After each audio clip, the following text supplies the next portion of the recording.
రక్షించడం కొరకనే విషయం మనకు తెలిసే మనం బాప్తిసం పొంది బైబిల్ని పట్టుకొని దేవుణ్ణి స్తుతిస్తూ ఆరాధిస్తూ ఉన్నాం.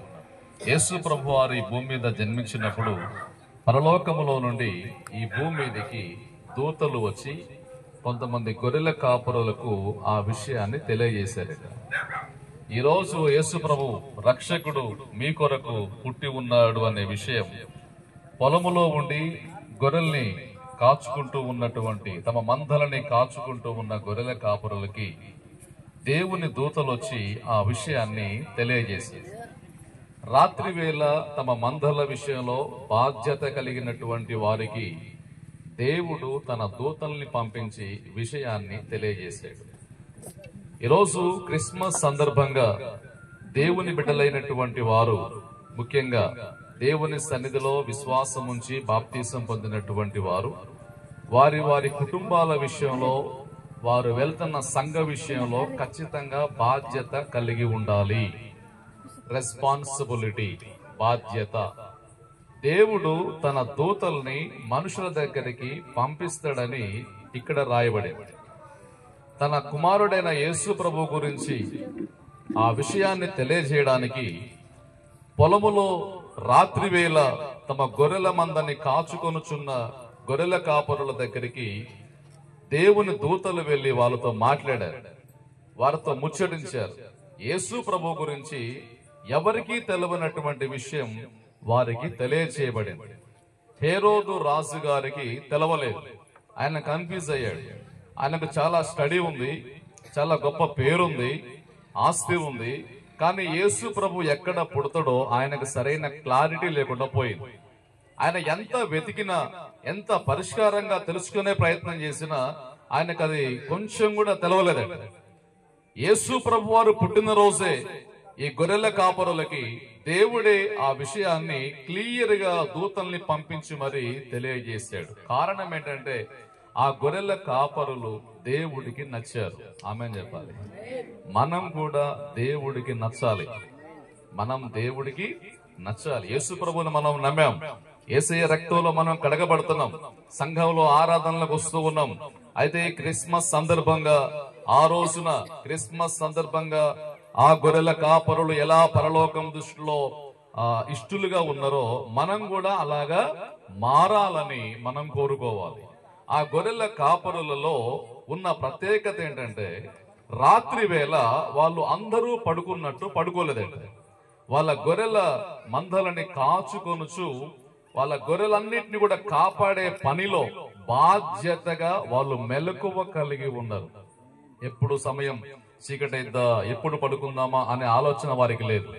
ఎప్పుడు ఈ పని నుంచి వెళ్ళిపోదామా అనే ఆలోచన లేదు. చాలా రెస్పాన్స్, ఇష్టంగా వాళ్ళ పని వాళ్ళు చేస్తున్నారు. ఈ రోజు మనం వెళ్ళే కూలి పని అయినా, బిజినెస్ అయినా, చదువు అయినా, స్టడీ అయినా, లేదా సంఘములో ఏదైనా ఒక పరిచర్య అయినా, దేవుని గురించినటువంటి ఒక పని అయినా, సేవకులకు సంబంధించినటువంటి పని అయినా, మనం దేవుడి కొరకు ఖర్చు పెట్టే ఒక కానుకైనా శ్రద్ధగా, ఇష్టంగా ఖర్చు పెట్టాలి.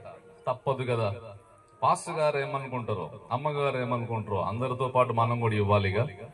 అందరూ వెళ్ళి అక్కడ తల ఒక కట్టె వేసి వంట చేసింది, మనం కూడా ఒక కట్టె తీసుకుపోతే ఏం బాగుంటది అని చేయొద్దు. ఇష్టంగా చేయాలి. రెస్పాన్సిబిలిటీ, బాధ్యత ఉన్నటువంటి వారు అది ఏ పనైనా శ్రద్ధ కలిగి చేస్తారు. శ్రద్ధ ఉన్నటువంటి వాడు ఖచ్చితంగా గొప్పవాడైతాడు. హల్లెలూయా. అది ఏ పనైనా కానివ్వండి, శ్రద్ధ కలిగి చేసినటువంటి వాళ్ళు ఐశ్వర్యవంతులైతారు. డల్గా ఎప్పుడు ఈ పని తప్పించుకుందామా అన్న టైం పాస్ గా ఏ పని చేయొద్దు. అట్లా పని చేసే వాళ్ళని ఎవరు కూలి కూడా పిలవరు. తెలుసు కదండి మనకి, పల్లెటూరులోనైనా కంపెనీలోనైనా టైం పాస్ గా పనిని అట్లా వెళ్ళబుచ్చేటటువంటి వారిని ఎవరు కూడా అంతగా ఇష్టపడరు. ఒళ్ళు దాచుకోకుండా వాళ్ళ ఫలాన్ని, వాళ్ళ సమయాన్ని మనస్ఫూర్తిగా అక్కడ ఖర్చు పెట్టి ఇష్టంగా పనిచేసేటటువంటి వారిని ఎవరైనా మళ్ళీ మళ్ళీ పిలవాలనుకుంటారు. వాళ్ళకి ప్రమోషన్స్ కూడా వాళ్ళకి దక్కుతాయి. దేవుని సన్నిధిలో బాధ్యత కలిగి మనం ప్రార్థించేవారిగా ఉండాలి. ప్రతిరోజు ప్రార్థించేవారిగా ఉండాలి. ప్రతి ఆదివారం దేవుని సన్నిధికి వచ్చేవారిగా ఉండాలి. ప్రాముఖ్యంగా ఆ గొర్రెల కాపరులట పొలములో ఉండి రాత్రి వేళ తమ మందను కాచుకొనుచుండగా మంది మందలను కాదు. అర్థమవుతుంది కదా? ఎవరి మందలని? తమ మందలని. నీ ఇంటి గురించి నీకు ఆలోచన ఉండాలి, మంది ఇండ్ల గురించి కాదు. చాలా మందికి వారి పిల్లల మీది కంటే ఎక్కువగా వేరే వారి పిల్లల మీద శ్రద్ధ ఉంటుంది. తమ ఇంట్లో ఉన్నటువంటి పరిస్థితుల కంటే ఎక్కువగా వేరే వారి గృహాల్లో జరిగే విషయాల మీద ఇంట్రెస్ట్ పెంచుకుంటారు చాలా మంది.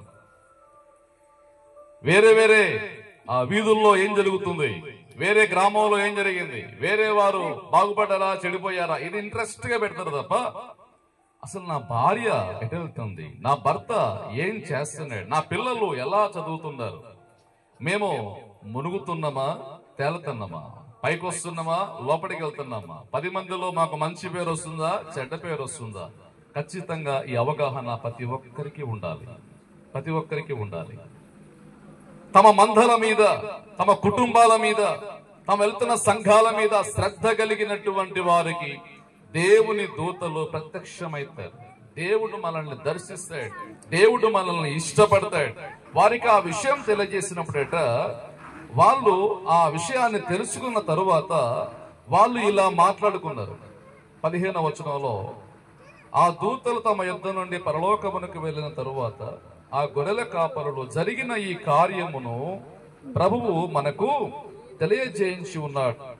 మనం బేత్లెహేం వరకు వెళ్లి చూతమునండని ఒకరితో ఒకడు చెప్పుకొని త్వరగా వెళ్ళి చాలా ఫాస్ట్ గా వెళ్ళి వాళ్ళ పనులను, వారి వ్యవసాయముని, వారికి బతుకు తెరువుగా ఉన్నటువంటి గొర్రెల మందలన్నింటినీ కూడా విడిచిపెట్టి వెంటనే యేసు ప్రభు ఎక్కడ పుట్టాడని చెప్పారో అక్కడ దాకా వాళ్ళు వెళ్ళారండి. బేత్లెహేం దాకా వెళ్ళారు. బహుశా వాళ్ళు ఉన్నటువంటి ఆ అరణ్య ప్రాంతం, ఆ అడవి ప్రాంతం అనేది ఊరికి చాలా దూరంగా ఉండొచ్చు, కొన్ని కిలోమీటర్ల దూరం అయి ఉండొచ్చు, లేదా కొన్ని గ్రామాలు దాటి రావలసిన పరిస్థితి అయి ఉండొచ్చు.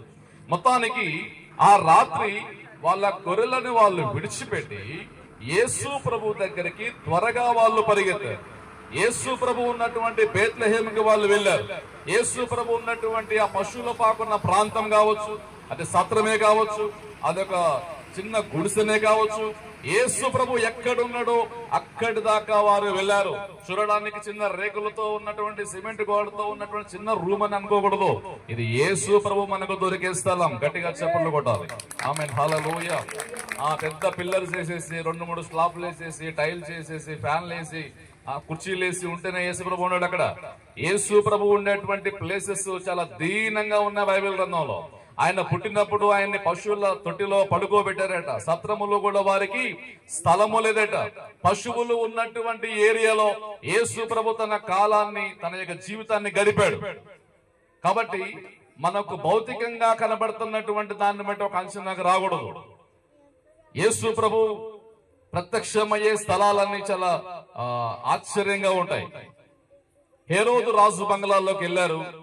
అక్కడ అన్ని రకాల అవకాశాలు ఉన్నాయి. యేసు ప్రభు అక్కడ లేడు. పశువుల పాక దగ్గరికి వచ్చారు. అక్కడ ఏది కంఫర్ట్ గా లేదు, కానీ యేసు ప్రభు అక్కడే ఆడుకుంటున్నాడు. ఆమేన్ చెప్పాలి. హల్లెలూయా. యేసు ప్రభు అక్కడే ఉన్నాడు. పశువుల దగ్గర ఎలాంటి స్మెల్ వస్తుంది, పశువుల పాకున్న ప్రాంతంలో ఎలాంటి స్మెల్ వస్తుంది, బ్యాడ్ స్మెల్ వస్తుంది కదా. ఆ ప్లేస్ లో యేసు ప్రభు ఉన్నాడు. జ్ఞానులైనటువంటి వాళ్ళు అక్కడి దాకా వచ్చి అక్కడ స్టే చేశారట. అక్కడ వాళ్ళకు నిద్ర పట్టిందట. అప్పటిదాకా వాళ్ళకు నిద్ర అనేది లేదట. ప్రతి రాత్రి సంవత్సరమనే కాలం, ప్రతి రాత్రి ఆ నక్షత్రాన్ని వెంబడిస్తూ యేసుని చూడాలని ఆశతో వచ్చినటువంటి వారు యేసుని చూడగానే అక్కడ ఏమి ఉంది లేదనేది ఏమీ ఆలోచించాల, పూర్తిగా సాగిలపడిపోయారు. వాళ్ళ డ్రెస్సులకి మట్టి అంటిందనే ఆలోచన కూడా వారికి లేదు. ఫ్యాన్లు లేవు, కుర్చీలు లేవు, కూర్చోడానికి సరైన వసతి లేదు, ఉడకపోస్తుంది. ఇవన్నీ ఉండకూడదు. యేసు ప్రభు మనకి కనబడాలి. యేసు ప్రభుని మనము తాకాలి. యేసయ్య శక్తి మనల్ని దర్శించాలి. ఆరాధనలో, ఆ పాటల్లో, దేవుని సేవకులు వాక్యాన్ని మాట్లాడుతున్నప్పుడు వాక్యం ద్వారా ఆయన స్వరాన్ని మనం వినాలనే ఒకే ఒక తపనతో ఆ జ్ఞానుల్లాగా యేసు ప్రభు మీద ఆశతో మనం దేవుడి దగ్గరకు రావాలి.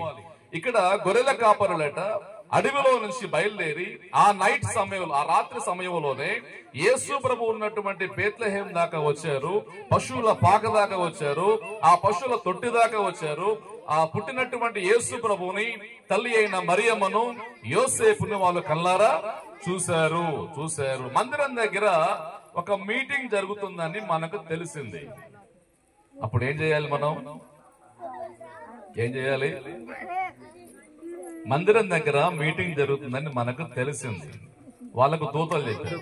మనకు కూడా దూతలు ఉంటారు కదా, బయట లోపల ఎవరో చెప్పారు. మొత్తానికి విషయం తెలిసింది. ఏం చేయాలి? పక్కముంటున్నటువంటి బ్రదర్ తో సిస్టర్ తో మాట కలపాలి. మనకు తెలిసింది కదా, మనం ఒకరితో ఒకరు కలిసి మందిరం దాకా వెళ్లి అక్కడ జరిగే మీటింగ్ సంబంధించి ఎంత ఖర్చు అవుతుందో మన వంతు మనం పెడదాం. అక్కడ ఏదైనా పని చేయాలేమో మనం చేద్దాం. అక్కడ ప్రార్థన జరుగుతుంది, మనం వెళ్లి ఉపవాసం ఉండి దేవుని సేవకులతో కూడా కలిసి ప్రార్థన చేద్దాం. ఒక యూనిటీ, ఒకరితో ఒకరు వాళ్ళు మాట్లాడుకున్నారట. చాలా మంది ఒకరితో ఒకరు మాట్లాడుకోరు. ఉన్నదే 100 మంది సంఘం, లేదా 50 మంది సంఘం, లేదా 20 మంది సంఘం అనుకోండి. దాంట్లోనే 5-6 గ్రూపులు అయితే కష్టం కదా. సంఘములు అలా ఉండొద్దు, అన్ని జనుల్లో ఉండొచ్చు. దేవుని బిడ్డలు సంఘములో ఉన్నటువంటి వారు ఐక్యత కలిగి ఉండాలి. ఖచ్చితంగా సమాధానం అనే బంధము చేత ఆత్మ కలిగించే ఐక్యతని మనం కాపాడుకోవాలి. క్రిస్మస్ సందర్భంగా దేవుని దూతలు ఎవరికి అగపడ్డారో, ఎవరితో మాట్లాడారో వాళ్ళ మనస్తత్వాలు ఎలా ఉన్నాయంటే ఒకరితో ఒకరు కలిసిపోతారు, విభేదించుకోరు. నీకు ఫోన్ చేశాడు, మాకు ఫోన్ చేశాడా, పాస్టర్ నీతో 2 నిమిషాల 10 సెకండ్లు మాట్లాడేది, నాతోటి 10 సెకండ్లే మాట్లాడేది. నువ్వంటేనే ఆమెకు ఎక్కువ ప్రేమ. ఇవన్నీ పనికిరావు. ఏమా, యేసు ప్రభు రక్తంలో కడగబడ్డటువంటి వారు ఒకరితో ఒకరు కలిసిపోవాలి, ఒకరితో ఒకరు మాట్లాడుకోవాలి. దేనికి? బాగు చేయడానికి, చెడగొట్టడానికి కాదు. ఇప్పుడు నీ గురించి సేవకులు ఉపవాసంతో పర్సనల్ గా ఎన్నో విషయాలు ప్రార్థన చేసి గంటల తరబడి నీకు సలహాలు ఇచ్చి ప్రార్థన చేస్తారు. ఆ విషయాన్ని ఏ రోజైనా నీ తోటి సహోదరునికి, సహోదరికి, లేదా నీ బంధువుకి వివరించి చెప్పి వాళ్ళని పురిగొల్లిపవా? సంఘంలో నిలబడడానికి చెప్పు. ఎప్పుడైనా పాస్టర్ గారు నేను గద్దిస్తే, ఏదన్నా కొంచెం నేను పట్టించుకున్నట్టు అవపడితే మాత్రం దాన్ని 1కి 10 సార్లు వేరే పనిలో పోతున్న వాళ్ళు కూడా ఆపి మరీ చెప్తా ఉంటాం. ఇట్లా చేశాడు అమ్మగారు, ఇట్లన్నా అయ్యగారు, ఇట్లా అనొచ్చా, ఇట్లా చేయొచ్చా, ఇది ఇంతేనా, అదంతే. పనికిరావు. అలాంటి వారు దేవునికి, సేవకులకి, సంఘానికి అస్సలు పనికిరారు. వాళ్ళకు దూతలు కనపడరు. ఇంకెవరు అవపడతారు? ఎవరు అవపడాలో వాళ్ళే. మనకు దూతలే కనపడాలి. ఆమె చెప్పండి, మనకు దూతలే కనపడాలి. యేసయ్య దర్శనం పొందినటువంటి వ్యక్తులు ఒకరితో ఒకరు ఐక్యత కలిగి ఉండాలి. ఏం చేయడానికి? యేసు దగ్గరికి పరిగెత్తడానికి. ఫంక్షన్ కి రావా, రెడీగా వెళ్దాం అని ఒకరితో ఒకరు మాట్లాడుకుని వెళ్ళటం చాలా మందికి అలవాటు. సరే వెళ్ళాలి, వెళ్ళొద్దని నేను అంటున్నాను. మందిరానికి ఏ రోజైనా ఒకరితో ఒకరు మాట్లాడుకొని త్వరగా వెళ్దాం, టైంకి వెళ్దాం, ముందుగా వెళ్ళి సేవకులకి ఏదైనా పని ఉంటే చేసి పెడదామని ఒకరితో ఒకరు చెప్పుకుంటారా? చెప్పాలి. మన సంఘంలో చెప్పాలి ఇప్పటి నుంచి. ఆమేన్, హల్లెలూయా. మందిరం దగ్గర ఏ పని మీరేమనుకుంటున్నా అదిలో పాస్టర్ గారు మాకేం చెప్పరు, ఎందుకంటే చెప్పనీయం కాదు, అసలు చెప్పడు కూడా. ఆయన మాకేం చెప్తే అది చెప్పుకుని వెళ్ళిపోయి ఎక్కడ పోయినా పాస్టర్ గారు అని చెప్పారో ఏంటి మా గురించి అని మీరు అనుకునేరమ్మ. అట్లేముండదు. మా లైవ్ మీరు చూసినా ఎక్కడ చూసినా అది ఎట్లే ఉంటుంది. దేవుని మందిరం దగ్గర ఒక ప్రార్థన జరుగుతుందని తెలిస్తే, ఒక పని జరుగుతుందని తెలిస్తే, ఒక ఖర్చు ఉందని తెలిస్తే ఒకరితో ఒకరు మాట్లాడి పురిగొల్పుకొని సేవకులకి, సంఘానికి ఎంకరేజ్మెంట్ గా మారాలి. చెడగొట్టడానికి కూడదు.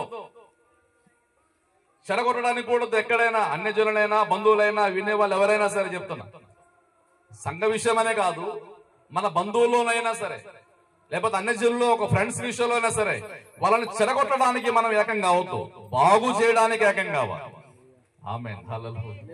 బాగు చేయడానికి ఏకం కావాలి. నువ్వు మాట్లాడితే ఒక వ్యక్తి సంఘానికి ఉపయోగపడే వ్యక్తిగా మారాలి. మనం మాట్లాడే మాటలను బట్టి అంతో ఎంతో విశ్వాసం ఉన్నవాళ్ళు కాస్త విశ్వాసాన్ని పోగొట్టుకోకూడదు. ఇందాక చెప్పినట్టు నీ కొరకు సేవకులు కందీరు కలిసి ప్రార్థన చేసిన రోజులు లేవా? ఉన్నాయి. ఎప్పుడైనా నీ నోరు తెరిచి చెప్పావా? మీ బంధువులతో కావచ్చు, నీతో పడిన సంఘస్థులతో కావచ్చు, చెప్పావా? చెప్పు. ఒక్క మాట ఏదైనా నీ తప్పుని బట్టి వాళ్ళు ఏదైనా మాట్లాడితే దాన్ని మాత్రం 1కి 100 సార్లు రిపీట్ చేస్తూనే ఉంటారు. కొంతమంది అయితే చేయొద్దలాగా మార్చుకోవాలి. నా క్షేమం కోసమే కదా చెప్పింది అనుకోవాలి.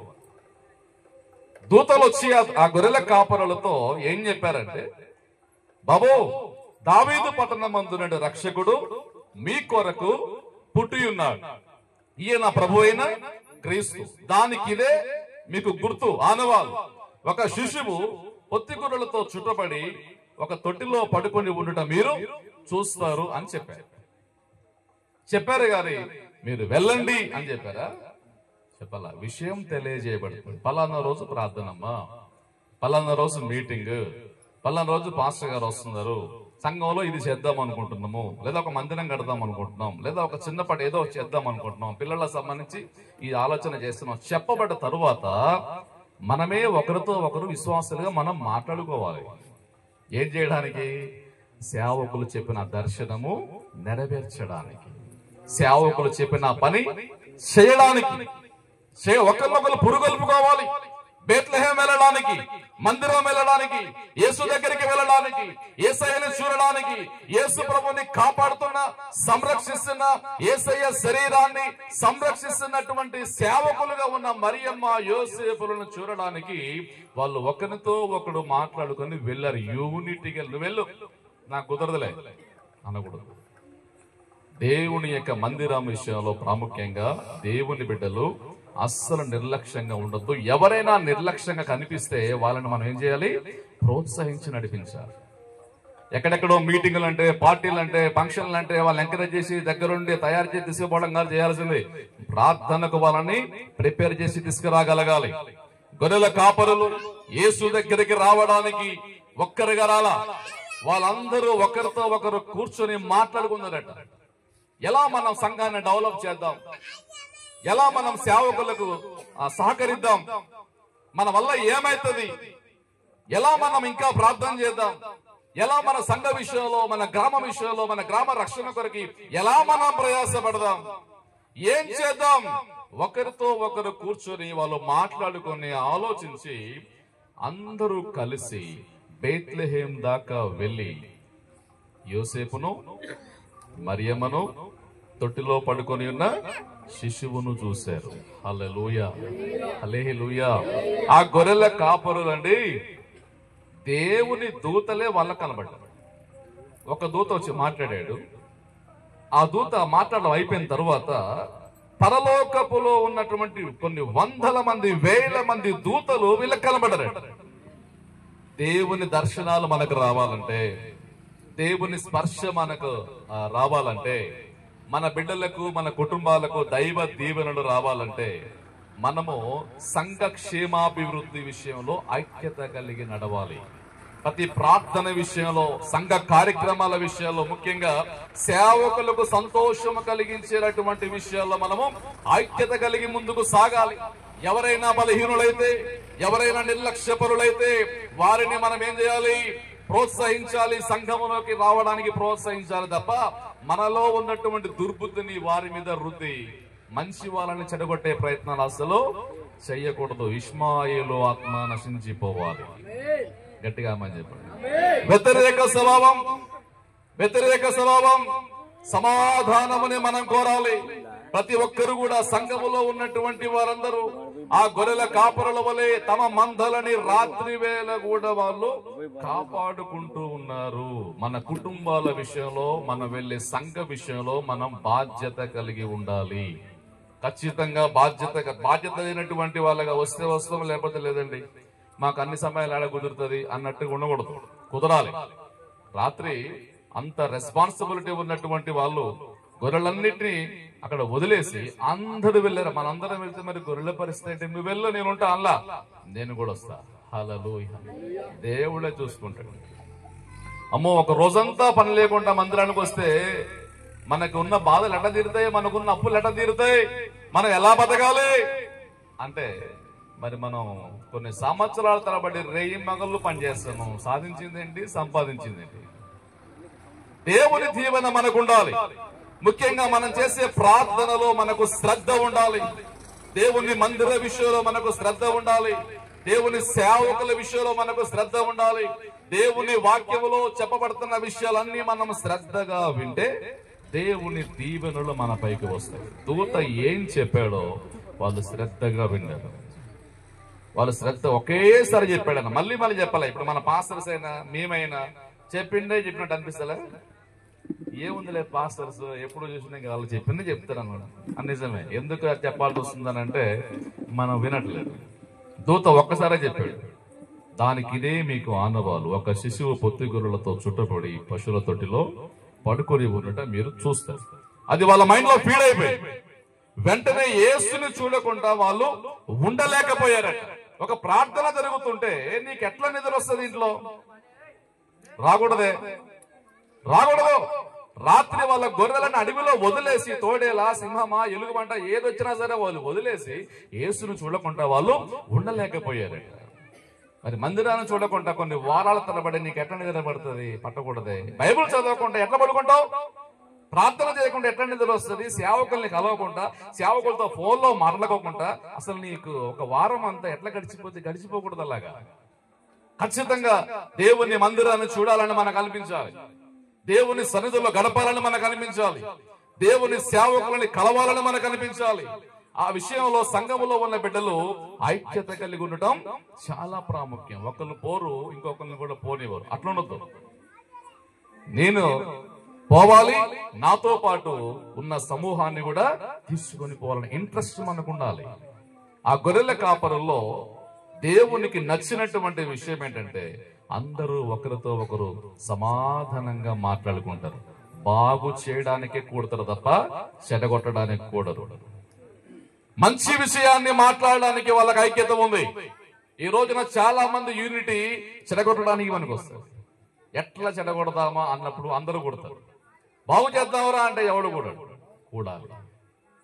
బాగు చేయడానికే కూడాలి. హల్లెలూయా.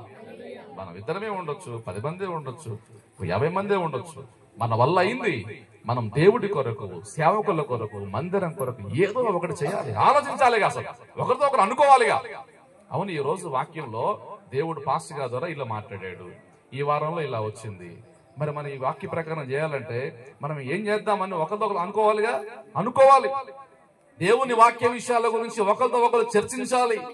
ఒకరితో ఒకరు సమాధానంగా ఉండి ఒకరిని ఒకరు పురికొల్పుకొని యేసుని చూడడానికి, దేవుని యొక్క ప్రత్యక్షత కొరకి, యేసయ్య రెండవ రాకడ కొరకి, రారాజుగా రాబోతున్న యేసుని చూడడం కొరకి మనం ఏం చేయాలి? త్వరపడాలి. లేజీగా నిర్లక్ష్యంగా ఉండకూడదు. చాలా స్పీడ్గా చేయాలి మన పనుల తర్వాత. అంటే వాళ్ళు గొర్రెలను వదిలేశారా? గొర్రెలను అసలు పట్టించుకోలేదా? అట్లేం లేదు. కానీ ఫస్ట్ యేసుని చూడాలి, తర్వాత వచ్చి మళ్ళీ గొర్రెల్ని కలుద్దాం. హల్లెలూయా. ముందు మందిరానికి వెళ్దాం, ఆ తర్వాత మన పనికి వెళ్దాం. ఒక గంట లేట్ కావచ్చు, ఒక 100 రూపాయలు కట్ చేయొచ్చు, నష్టమేమి లేదు. ముందు మందిరానికి వెళ్దాం, తర్వాత ఫంక్షన్కి వెళ్దాం. ముందు దేవుని సేవకుల్ని కలుద్దాం, ఆ తర్వాత మన చుట్టాలతో మాట్లాడదాం. ముందు దేవునికి సమయం ఇద్దాం, ఆ తర్వాత మన కుటుంబం కొరకు మనం ఆలోచిద్దాం. ఫస్ట్ ప్రిఫరెన్స్ ఎప్పుడు కూడా దేవుడికి మనం ఇవ్వాలి. అప్పుడు దేవుడు మనకు కావలసిన సమస్తము సమకూరుస్తాడు. హల్లెలూయా. జీవము కలిగినటువంటి దేవుని యొక్క పరిచర్య చేస్తున్నట్టు తన దీన సేవకుల విషయంలో మనం అందరము బాధ్యత కలిగి ప్రవర్తించాలి. ఏదోలే మీటింగ్ పెట్టేసుకున్నారు, ప్రార్థన చేస్తున్నారు, ఏదో చర్చ నడుస్తుంది, మనం ఏంటి బాప్తిజం ఇచ్చారు, ఆదివారం పోతున్నా వచ్చిన, అట్లుండదు. మన బాధ్యత కలిగి ఉండాలి. సంఘం మనది. అమ్మ చెప్పండి, సంఘం ఎవరిది? మనది. పాస్టర్లు ఎవరు? మనకి తల్లిదండ్రులు. మన తల్లిదండ్రుల కంటే ఎక్కువగా వాళ్ళ గురించి మనం ఆలోచించాలి. దాన్ని జ్ఞానం అంటారు. ఆ జ్ఞానం మనకు రావాలి. ఆ గొర్రెల కాపరుల్లో ఉన్నటువంటి ఐక్యత మనకు రావాలి. ఎప్పుడు కూడా మనం ఒకరితో ఒకరు కూడితే అది మంచి విషయానికే కూడాలి తప్ప చెడు విషయానికి కూడకూడదు. విమర్శించడానికి కూడదు. ముఖ్యంగా దేవుని విషయాలు ఏది కూడా వాక్యం ఏదైనా ప్రసంగం చెప్పినప్పుడు కానివ్వండి, సేవకులు పరస్పరంగా ఏదైనా మాట్లాడినప్పుడు కానీ విమర్శించుకుంటూ ఒకరితో ఒకరు దాన్ని ఇంకా చిన్న విషయాన్ని పెద్దగా చేసి సమస్యలు సృష్టించే వారికి ఎవరు ఉండకూడదు. సంఘానికి నీ ద్వారా ఏం కలగాలి? మేలు కలగాలి. ఆమేన్. హల్లెలూయా, హల్లెలూయా. మరియమ్మ అనే తల్లి గారిని చూస్తే ఎలిజబెత్ అనే పాస్టమ్మ గారికట చాలా సంతోషం కలిగిందట. ఆమె ఏజ్ ఎంత? చాలా పెద్ద ఏజ్, ముసలావిడ పాస్టమ్మ గారు. అప్పుడు ఆమె ప్రెగ్నెన్సీ అయింది 6వ నెల. మామూలుగా వయసులో ఉన్నటువంటి వాళ్ళు ప్రెగ్నెన్సీ అయితేనే 6వ నెలలో చాలా ఇబ్బంది పడుతుంది. ఆ ముసలితనములో ప్రెగ్నెన్సీగా ఉన్న 6వ నెలలో ఉన్నటువంటి ఆమెకు మరియమ్మ అనే ఒక యవనస్తురాలు, ఒక విశ్వాసం అనుకోండి, ఆమె ప్రభు తల్లి అనే విషయం తర్వాత, ఆమె ఒక ఏజ్ లో చాలా చిన్న మనవరాలు ఏజ్, ఆమె అమ్మమ్మ ఏజ్. ఆ పాస్టమ్మ గారు గొప్పగా దేవుని సేవలో ఉన్నారు, చాలా గొప్ప దైవజనుడు ఆమె భర్త. ఆ పాస్టమ్మ గారికి మరియమ్మ గారు వచ్చి కనపడగానే, మరియమ్మ గారు వచ్చి రావటమే ప్రైజ్ రాడమ్మా, వందనాలమ్మా అన్నదట. ఆ వందన వచనం వినగానే మా పాస్టమ్మ గారు వృద్ధాప్యంలో ప్రెగ్నెన్సీగా 6వ నెలతో ఉన్నటువంటి ఆమెకు ఎక్కడ లేని ఉత్సాహం వచ్చి ప్రవచనం మాట్లాడింది. గట్టిగా చెప్పలు కొట్టారు. ఆమెన్, హల్లెలూయా. క్రిస్మస్ సందర్భంగా ఈ ఒక్క విషయం జరిగితే చాలు. మనల్ని చూసినప్పుడు మన సేవకులకి సంతోషం కలగాలి. ఆమె చెప్పండి. మనల్ని చూస్తే మన బంధువులకు కూడా ఏం కలగాలి? బాధ కలగదు, భయం కలగదు. అమ్మ వీళ్ళు వస్తున్నారు, ఏందో ఇప్పుడు ఏం చెప్తే ఏందో, ఏం ప్రార్థన చేస్తే ఏందో, ఈ అన్నాలకి కూరలకి ఏం వంకలు పెడతారు, ఇట్లా భయపడొద్దు. సంతోషపడాలి. మనం వెళ్ళామంటే వాళ్ళు మన బంధువులైనా, ఫ్రెండ్స్ అయినా, ముఖ్యంగా మన సేవకులైనా ఏముండాలి? వాళ్ళకి సంతోషం కలగాలమ్మా. మన వందనాలు చెప్పినా, మనం ఒక పాట పాడినా, ఒక ప్రార్థన చేసినా, ఒక వాక్యాన్ని చదివినా, మనం వాళ్ళ కళ్ళ ముందు కనబడ్డా వాళ్ళకు ధైర్యం రావాలి. నిరుత్సాహం రావద్దు, భయం రావద్దు. అది మనకు మంచిది కాదు. ముఖ్యంగా మనము సేవకులకు ధైర్యం కలిగేటట్టు మనం బ్రతకాలి. మనం ఉన్నామంటే సేవకులకు ఏముండాలి? దేవుణ్ణి బట్టి, దేవుడిచ్చిన సంఘ బిడ్డల్ని బట్టి సేవకులకు ధైర్యం, ప్రోత్సాహం రావాలి. నాకు నా బిడ్డలు ఉన్నారు, ఏ ఇబ్బంది ఉన్నా సరే దేవుని కృప ఉంది, నా బిడ్డల సహకారం నాకు ఉంటది అనే ధీమా వాళ్ళకు ఉండాలి తప్ప పొద్దాకా మనం అలగడం, వాళ్ళు బతిలాడటం, మనం సనగటం, వాళ్ళ బతిల, ఈ కాన్సెప్ట్ ఉండదు. అసలు ఇది దేవుడికి నచ్చేదే కాదు. ఈ సంఘం అభివృద్ధి కావాలి. హల్లెలూయా, హల్లెలూయా. ఈ సంఘం ఖచ్చితంగా దేవుడు అభివృద్ధి పరుస్తాడు. ఆ అభివృద్ధిలో ప్రాముఖ్యంగా దేవుడు ఏర్పాటు చేసుకున్నటువంటి వాళ్ళు ఒక జ్ఞానుల వలె, ఒక గొర్రెల కాపరుల వలె ఒక యూనిటీని కలిగి ఉండాలి, ఒక ఐక్యతని కలిగి ఉండాలి. ఎక్కడ కూడా ఒకరితో ఒకరు విభేదించకూడదు. యేసు ప్రభుని చూడటం ముఖ్యం. ముందు యేసు ప్రభు దగ్గరికి వెళ్దాం, ఆ తరువాత మన గొర్రెల గురించి మనం తర్వాత ఆలోచిద్దాం. ముందు దేవుడు, తర్వాత మన పని. ముందు దేవుడు, తర్వాత మన ఖర్చులు. ముందు దశమ భాగం, ఆ తర్వాతే మనకున్నటువంటి ఖర్చులు. ఆ కాన్సెప్ట్ లో ఉన్నటువంటి వారికి ఏది కూడా తక్కువ కాదు. హల్లెలూయా. శ్రద్ధ కలిగి ఉండాలి, నిర్లక్ష్యంగా అస్సలు ఉండకూడదు. మోకరించు. Thank you father, thank you Jesus, thank you holy spirit. దేవా మీకు స్తోత్రం. హల్లెలూయా. ప్రతి ఒక్కరు మోకరించు.